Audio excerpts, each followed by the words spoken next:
बिस्मिल्लाहिर्रहमानिर्रहीम। नाज़रीन अस्सलाम वालेकुम, मैं हूँ इमरान नसीम। नाज़रीन, हमारे इस प्रोग्राम में दो ख़बरें तो सुप्रीम कोर्ट ऑफ पाकिस्तान से जुड़ी हैं। अब एक जो ख़बर है जो 26वीं आईनी तरमीम के ख़िलाफ़ दरख्वास्तों पर अब तक वकला की जानिब से जो दलाइल दिए गए हैं, उन दलाइल की रोशनी में जो जस्टिस अमीनुद्दीन ख़ान साहब की सरबराही में 8 रुकनी आइनी बेंच है, वो किस नुक्ते पर गौर कर रहा है और उस नुक्ते के हवाले से साबिक़ जो चीफ जस्टिस हैं काजी फ़ाइज़ ईसा, उनकी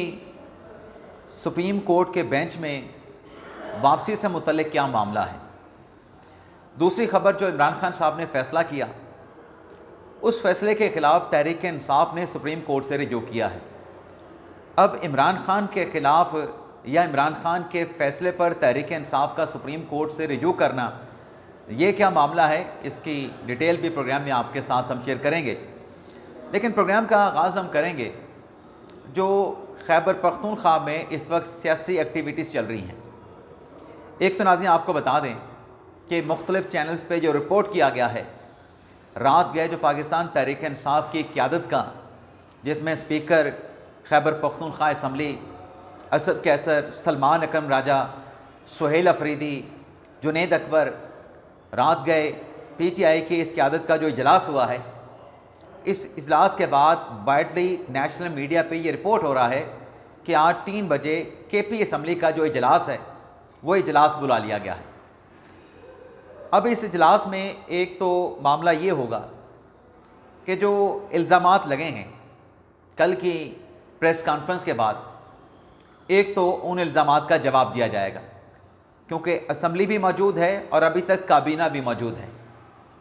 और जो गंडापुर साहब हैं, उनका जो इस्तीफ़ा है जो कि गवर्नर को भिजवाया गया था, अली मीन गंडापुर का वो इस्तीफ़ा मौमा बन चुका है और गंडापुर साहब अपने ओहदे से मुस्तफ़ी होने का ऐलान करने के बाद डेरा इस्माइल ख़ान पहुंच चुके हैं और DI ख़ान में अली मीन गंडापुर का बड़ा पुरतपाक गर्मजोशी के साथ इस्तकबाल किया गया और वहाँ पे नारे भी लगाए गए अली मीन गंडापुर के हक़ में। वो कौन सा नारा होता है कि बेशुमार बेशुमार, वो वाला नारा लगाया गया। अब एक तो आज जो 3 बजे इजलास होना है, जब आप ये ब्लॉग देख रहे होंगे तो हो सकता है कि KP असम्बली का इजलास शुरू हो चुका हो। इस इजलास में एक तो वो प्रेस कॉन्फ्रेंस की भड़ास निकाली जाएगी, दूसरा ये है कि गंडापुर साहब के इस्तीफ़े के बाद जो सियासी सूरत हाल है उसमें क्या किया जाए। एक तो ये है कि दोबारा से नया इस्तीफ़ा भिजवाया जाए, लेकिन सवाल है कि क्या अली मीन गंडापुर, जो कहा जा रहा है कि हाथ से लिखा इस्तीफ़ा अली मीन गंडापुर का, दोबारा गवर्नर खैबर पख्तूनख्वा को भिजवाने का ऑप्शन मौजूद है। और दूसरा ये है, जिस बात का इम्कान ज़ाहिर किया जा रहा है कि आज के KP असम्बली के इस इजलास में जो वज़ीर आला साहब हैं, उनका इस्तीफ़ा एक्सेप्ट ना करके डेडलॉक पैदा करने की जो कोशिश की जा रही है, तो क्यों ना अली मीन गंडापुर के ख़िलाफ़ तहरीक अदम एतमाद जो है वो लाई जाए। और वो तहरीक अदम एतमाद, उसके लिए वैसे असम्बली का इजलास बुलाना ज़रूरी नहीं है, वो तो आप असम्बली के सेक्रेटेरिएट में भी जमा करवा सकते हैं और वो तहरीक अदम एतमाद जमा होने के बाद फिर उसको इजलास में टेकअप किया जाता है। लेकिन हो सकता है कि आज असम्बली सेक्रेटेरिएट में ये तहरीक अदम एतमाद, जिस पर सिग्नेचर से मुतल्लिक़ भी रात गए चहमुगुइयाँ की जा रही थी कि सिग्नेचर लिए जा रहे हैं तहरीक अदम एतमाद के लिए, अगर आज ये पेश होती है तो फिर फर्दर इसका एक प्रोसेस है, उसमें कुछ दिन लग सकते हैं। जिन लोगों ने तहरीक अदम एतमाद लेके आनी है, उसके साथ साथ जो असम्बली के जो अरकान हैं, उन्हें एक मुनासिब वक्त मिलना चाहिए इस सारे प्रोसेस में पार्टिसिपेट करने के लिए। ये जल्दबाजी में सारा प्रोसेस नहीं हो सकता। तो देखते हैं आज KP असम्बली में क्या सियासी तमाशा लगता है और कल की प्रेस कॉन्फ्रेंस का क्या जवाब ऐवान से दिया जाता है। अब आते हैं जो सुप्रीम कोर्ट से जुड़ी दो ख़बरें हैं। नाज़रीन, इमरान खान साहब ने जो फ़ैसला किया पिछले दिनों कि जो अचकज़ई साहब हैं वो कौमी असम्बली के अपोजिशन लीडर होंगे, नामज़द कर दिया कि आप जाके नाम स्पीकर चैम्बर में जमा करवा दें। इसी तरीके से राजा नासिर अब्बास साहब का नाम दिया गया कि वो भी आप जाके सेनेट सेक्रेटेरिएट में जमा करवा दें। अब ज़ाहिर सी बात है कि जब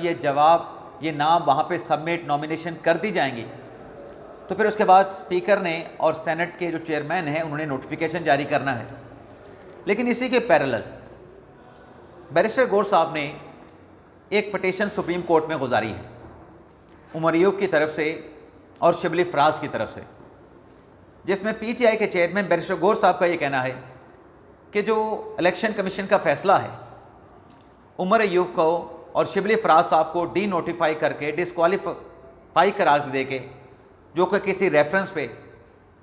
स्पीकर की जानिब से किसी रेफरेंस के ऊपर फैसला नहीं किया गया, तो लिहाजा ये यकतरफा तौर पे फैसला है। और उस दरख्वास्त में बैरिस्टर गौर अली ख़ान ने सुप्रीम कोर्ट से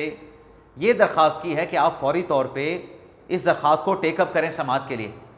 और 13 अक्टूबर से जो अदालती हफ्ता शुरू हो रहा है उसमें किसी दिन भी आप केस की समाअत मुकर्रर करके पेशावर हाई कोर्ट के फैसले के ख़िलाफ़ हमें हुक्म इम्तना दें। यानी इस हुक्म इम्तना का मतलब ये है कि जो एक प्रोसेस शुरू होने जा रहा है नए अपोजिशन लीडर का सेनेट और कौमी असम्बली में, जब सुप्रीम कोर्ट से हुक्म इम्तना मांगा जाएगा और अगर वो हुक्म इम्तना मिलता है तो इस सूरत में जो अचकज़ई साहब हैं और राजा नासिर अब्बास साहब के जो अपोजिशन लीडर के तौर पे तैनाती का जो प्रोसेस है वो भी रुक जाएगा। तो देखते हैं, बैरिस्टर गौर साहब ने यह दरख्वास्त सुप्रीम कोर्ट में गुजार दी है और 13 अक्टूबर से जो अदालती हफ्ता पीर के दिन से शुरू होने जा रहा है, गौर साहब ने दरख्वास्त की है कि इस हफ्ते में किसी दिन लगा कि आप फौरी तौर पे तो हुक्म इम्तना दे दें और दोनों को आप बहाल करें, रुकने असम्बली पर भी और सेनेट की सीट पे भी, क्योंकि इलेक्शन कमीशन का ये अख्तियार नहीं था। अब नाज़रीन आते हैं जो 26वीं आईनी तरमीम का जो मुकदमा, जिसमें जो अदालती समाअत अदालती कार्रवाई जो है बड़ी दिलचस्प सूरत हाल अख्तियार कर चुकी है।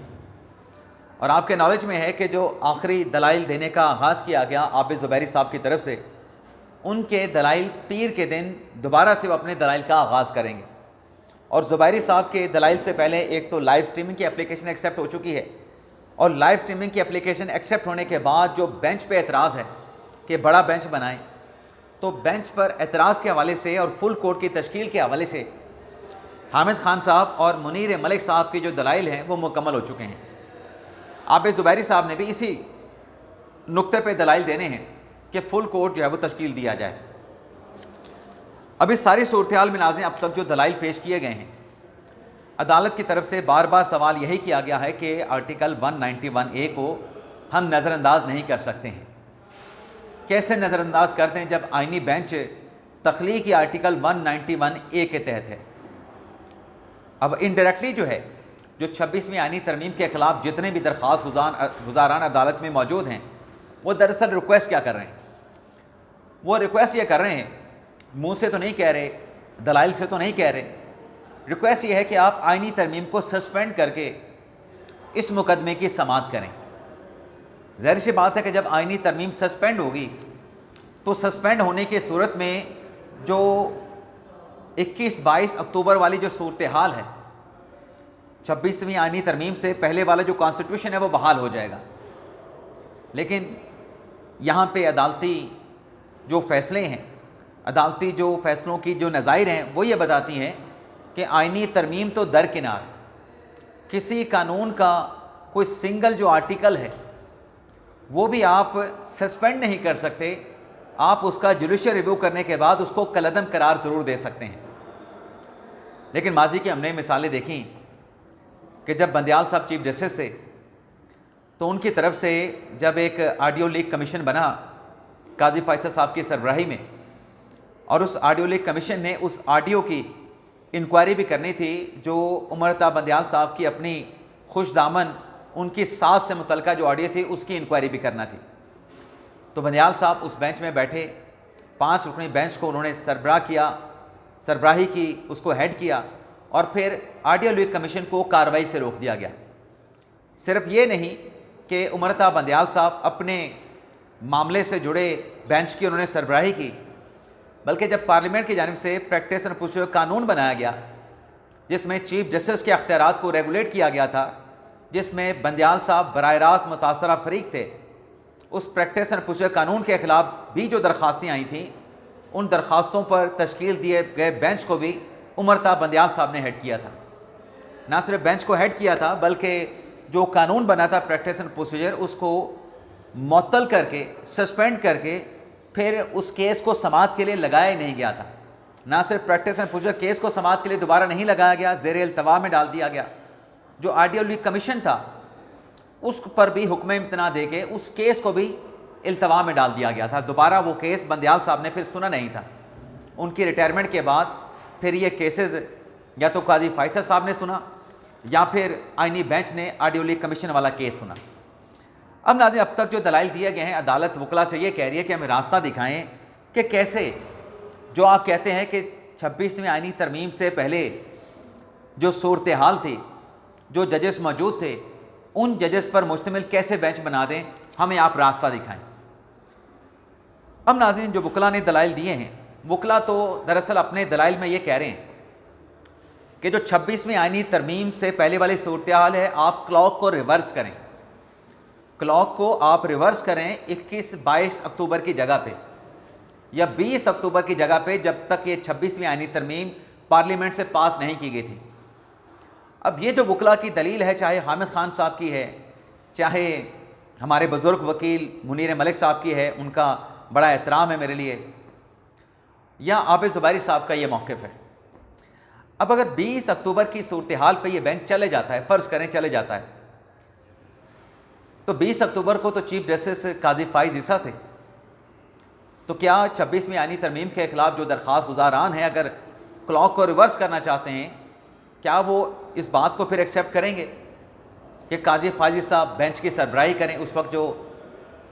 जजेस मौजूद थे 26वीं आईनी तरमीम के पास होने से पहले, तो उसमें तो काजी फाइज साहब भी सुप्रीम कोर्ट में मौजूद थे। लेकिन चलें, अगर ये दलील आ जाती है कि नहीं जी, हमने तो 16 जजेस का बेंच बनवाना है, काजी साहब तो रिटायर हो गए थे, हालांकि 26वीं आईनी तरमीम के पास होने के 3-4 दिन बाद भी काजी फाइज ईसा चीफ जस्टिस ऑफ पाकिस्तान थे। लेकिन चलें, अगर एतराज़ के ऊपर ये मान लिया जाए कि वो रिटायर हो चुके हैं, तो फिर सवाल ये पैदा होता है कि काजी साहब की रिटायरमेंट के बाद आप जाते हैं उसी पोजीशन पे 20 अक्टूबर, 21 अक्टूबर, 22 अक्टूबर वाली पोजीशन पे, तो चीफ जस्टिस कौन होगा? 26वीं आईनी तरमीम के तो आप पीछे चले गए ना। पीछे जाने से ना तो काजी फाइज साहब चीफ जस्टिस रहे और ना अभी याहिया अफरीदी साहब चीफ जस्टिस बने हैं, तो सुप्रीम कोर्ट का हेड कौन होगा? अच्छा, इस पे कह सकते हैं कि चूँकि सीनियर प्यूनी जज जो हैं वो काजी साहब के बाद मंसूर शाह साहब हैं, तो मंसूर शाह साहब चीफ जस्टिस होंगे। तो फिर बात यह है कि अगर 26वीं आईनी तरमीम के पास होने की पहले वाली पोजीशन पे आप जाते हैं, यानी 25वीं आईनी तरमीम वाली पोजीशन तक आप जाते हैं, तो उस सूरत में तो फिर चीफ जस्टिस मंसूर शाह साहब बनेंगे। तो मंसूर शाह साहब उस बेंच में कैसे बैठ सकते हैं जिसके फिर वो बेनिफिशरी हो जाएंगे? जब आप रिवर्स जा रहे हैं, उस क्लॉक को रिवर्स करने का फ़ायदा उसके बेनिफिशरी तो मंसूर शाह साहब होंगे, उनको आप बेंच में कैसे शामिल करेंगे? और अगर 26वीं आईनी तरमीम के बाद बनाया गया जो आईनी बेंच है, उसमें अगर ये कहा जाता है कि वो पहले वाले जो 8 जजेस बाकी रहते हैं उनको इसमें शामिल किया जाए, तो मुनीब अख्तर साहब और मंसूर शाह साहब मुतासरा हैं, और जो याहिया अफरीदी साहब हैं वो बेनिफिशरी हैं, उनको आप कैसे बिठा सकते हैं? लेकिन एक दलील और भी दी जाती है। ये मैं मुख्तलिफ जो पहलू हैं, अब तक जो दलाइल दिए गए हैं, उससे जो मुख्तलिफ पहलू निकल रहे हैं वो मैं आपकी खिदमत में पेश कर रहा हूँ। और खिदमत में पेश करने का मकसद ये है कि जो दलाइल दिए गए हैं, उन दलाइल से अभी तक कोई रास्ता नहीं बन सका कि वो पहले वाले जजेस जो हैं उनको कैसे शामिल किया जाए। जो बेनिफिशरी की बात की जाती है कि जो आईनी बेंच बैठा 8 रुकनी, ये तो बेनिफिशरी है भैया, अगर ये बेनिफिशरी है फिर तो ये भी नहीं बैठ सकता। और अगर ये 8 रुकनी बेनिफिशरी है तो जस्टिस अकील अब्बासी साहब वो भी तो आईनी बेंच के लिए नॉमिनेटेड हैं, वो भी नहीं बैठ सकते। तो ये 8 ये हैं, एक अकील अब्बासी साहब इसमें शामिल कर लें, तो पहले वाले जो 16 जजेस हैं, उन पहले वाले 16 जजेस में से अगर आप ये 9 निकाल दें अकील अब्बासी साहब को शामिल करके, तो पीछे कितने बचते हैं? पीछे फिर आपके पास जज जो है वो 7 बच जाते हैं, क्योंकि 9 तो फिर हुकूमती 26वीं आईनी तरमीम के बेनिफिशरी हो गए, और 7 जो हैं वैसे इफेक्टिव बनते हैं। लेकिन चलें, आप उनको इफेक्टिव ना लें, लेकिन उनमें आप ये देखें जो डायरेक्ट बेनिफिशरी और इफेक्टिव हैं वो तो मुनीब अख्तर साहब, मंसूर शाह साहब और याहिया अफरीदी साहब हैं। इन 7 में से जब आप 3 निकालेंगे तो पीछे क्या बचते हैं? पीछे फिर 4 जज रह जाते हैं, और कॉन्स्टिट्यूशन के मुताबिक और प्रैक्टिस एंड प्रोसीजर कानून के मुताबिक एटलीस्ट जो आईनी इंटरप्रटेशन या लीगल इंटरप्रटेशन के जो केसेस हैं उस पर 5 रुकनी बेंच बनेगा। आपके पास सिर्फ 4 जज बाकी रह जाते हैं। अब उसमें जो जैसे शाहिद वहीद साहब हैं, बाकी चारों में जिसमें अथर मिनल्ला साहब हैं, शाहिद वहीद साहब हैं, जिसमें इरफान सादिक खान साहब हैं, जिसमें जैसे शहजाद मलिक साहब हैं, तो शाहिद वहीद साहब भी अफेक्टी हैं 26वीं आईनी तरमीम के, क्योंकि पहले जो एक डेफिनेट उनका एक एक्सपेक्टेशन बन चुकी थी कि 26वीं आईनी तरमीम अगर पास ना होती तो वो 2031 में जाके जो शाहिद वहीद साहब हैं उन्होंने चीफ जस्टिस बनना था। अब 26वीं आईनी तरमीम के बाद पैनल जाना है, तो जब शाहिद वहीद साहब का जब चीफ जस्टिस बनने का वक्त आएगा तो उनका अकेले का नाम नहीं होगा नोटिफिकेशन के लिए, बल्कि 3 नाम कंसिडर होंगे चीफ जस्टिस के लिए, जिसमें शाहिद वहीद साहब का नाम भी होगा और उनके साथ 2 और सीनियर जजेस के नाम भी होंगे। तो एक तरीके से तो फिर शाहिद वहीद साहब भी अफेक्टिंग हैं, वो भी अगर बाकी जो 4 जजेस बनते हैं उसमें वो भी मुतासर हैं, वो भी निकल जाएं, उनको भी निकाला जाएगा। फिर पीछे तो फिर 3 जज रह जाते हैं, जिसमें अथर मिनल्ला साहब सीनियर जज हैं, जिसमें जैसे शहजाद मलिक साहब अपना इरफान सादिक खान साहब हैं दूसरे जज, और तीसरे जज जो हैं वो जैसे शहजाद मलिक साहब हैं। तो ये सिर्फ 3 जज पीछे बचते हैं, और ये जो 3 जजों का पीछे बचना है ये इत्तफाक आप कह लें कि इस वक्त जो सुप्रीम कोर्ट में क्रिमिनल केसेस की जो समाअत करने वाला जो बेंच है उसकी सरबराही जस्टिस अथर मिनल्ला साहब कर रहे हैं। उस बेंच में जस्टिस इरफान सादिक खान साहब हैं और उस बेंच में जस्टिस शहजाद मलिक साहब हैं। और फिर यहाँ पे जो बात की जाती है वो एक दलील बिल्कुल ठीक है कि 26वीं आईनी तरमीम बेशक पास हो चुकी है, लेकिन 26वीं आईनी तरमीम की मंजूरी के बावजूद जो फुल कोर्ट बनाने का अख्तियार है वो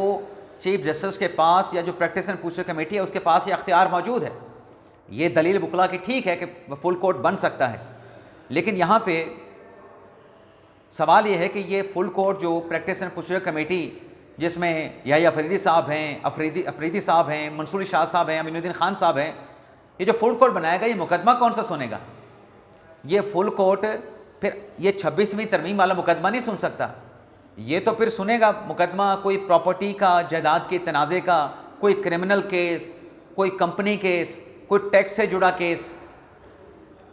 ये तो फिर फुल कोर्ट जो है इस नोयत का मुकदमा सुन सकता है जो कॉन्स्टिट्यूशन में लिख दिया गया है आर्टिकल 190A में कि जो भी आर्टिकल 184(3) या इंटरप्रिटेशन के जितने भी केसेस हैं,